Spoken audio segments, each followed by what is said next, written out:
આજરોજ રાજકોટ મ્યુનિસિપલ કોર્પોરેશનની સ્ટેન્ડિંગ કમિટીની બેઠક અટલ સરોવર ખાતે બેઠક યોજવામાં આવી હતી। લોકસભાની ચૂંટણીની આચારસંહિતા પહેલા સ્ટેન્ડિંગ કમિટી દ્વારા એક નિર્ણય કરવામાં આવ્યો હતો કે એક પરંપરા હતી, એક નિયમો હતા કે સ્ટેન્ડિંગ કમિટીની બેઠક રાજકોટ મહાનગરપાલિકાના સ્ટેન્ડિંગ કમિટીના કોન્ફરન્સ હોલની અંદર જ યોજાય, પરંતુ રાજકોટ મ્યુનિસિપલ કોર્પોરેશન એ પ્રજાના પૈસે ચાલતું કોર્પોરેશન છે, એટલે સ્ટેન્ડિંગ કમિટીની બેઠક પણ લોકોની વચ્ચે જઈને થવી જોઈએ। લોકોને ખબર અમારો જે ટેક્સના પૈસા છે એ કોર્પોરેશનમાં કયા વિભાગની અંદર વપરાઈ રહ્યા છે, એના ભાગરૂપે લોકસભાની ચૂંટણી પહેલા રામવનની અંદર પણ એક સાર્વજનિક સ્વરૂપમાં સ્ટેન્ડિંગ કમિટીની બેઠક હતી। આજે અટલ સરોવર ખાતે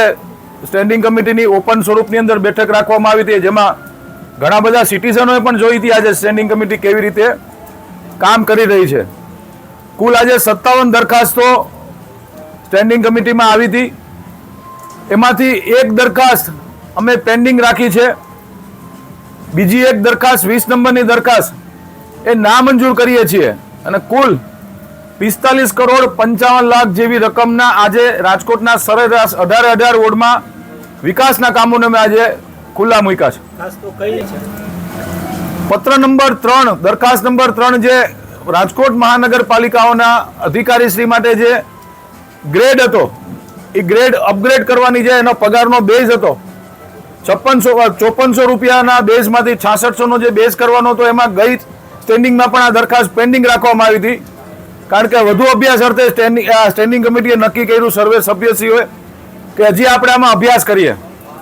એટલે એ એક દરખાસ્ત પેન્ડિંગ રાખી છે। બીજું પત્ર નંબર 20 દરખાસ્ત નંબર 20 વોર્ડ નંબર 17માં એક 700 વાર જગ્યામાં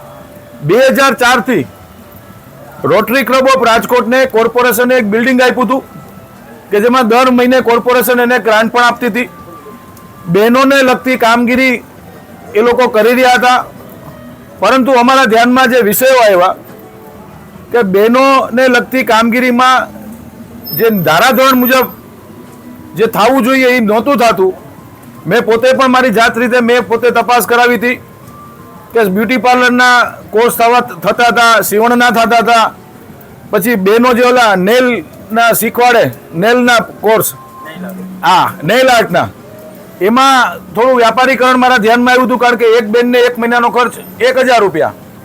એવી 64 બહેનો શીખતી હતી તો 64,000 રૂપિયા મહિનાને એની આવક થતી હતી। એટલે અમે જે તે સમયે 2004માં સ્ટેન્ડિંગ કમિટીએ જે ઠરાવો કર્યા હતા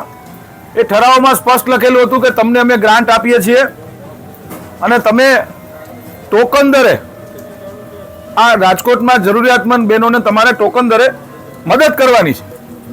પરંતુ અમને અને સ્ટેન્ડિંગ કમિટીને એવું લાગ્યું કે ક્યાંક ને ક્યાંક વ્યાપારીકરણ થઈ રહ્યું છે, તો પ્રજાની મિલકત છે, પ્રજાના ટેક્સથી બનેલી આ પ્રોપર્ટી છે, એટલે આજે એ પ્રોપર્ટીઝ અમે આજે એ દરખાસ્ત નામંજૂર કરી અને વોર્ડ નંબર 17માં આ જગ્યાએ અમે નવું વાંચનાલય બનાવવા જઈ રહ્યા છીએ કે લોકો ત્યાં આવે, વિદ્યાર્થીઓ આવે, કારણ કે દરેક વોર્ડની અંદર વાંચનાલયો બનાવવાનો અમે બજેટમાં લીધું હતું। 17 નંબર વોર્ડની અંદર પણ અમે શોધતા હતા પણ મળતું નહોતું,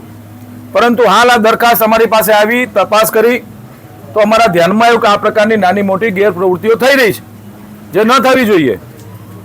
ગેરપ્રવૃત્તિ એટલે કે બહેનોને જે પ્રોફેશનલી પૈસા લે છે જે ન થવું જોઈએ, માટે આજે અમે દરખાસ્ત નામંજૂર કરી છે અને એની જગ્યાએ અમે આવનારા દિવસોમાં વાંચનાલય